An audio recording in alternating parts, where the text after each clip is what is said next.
પખવાડાના રાજા લાવ્યા છે હરિશ્ચંદ્રગઢ આપણી નજીકમાં.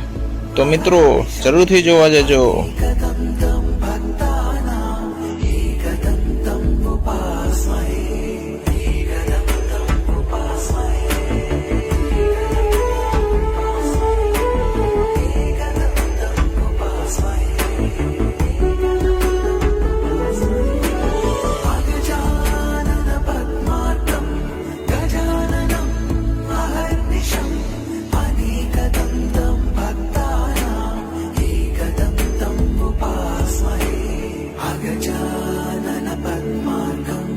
गजाननम् अहर्निशम् अनेकदन्तम्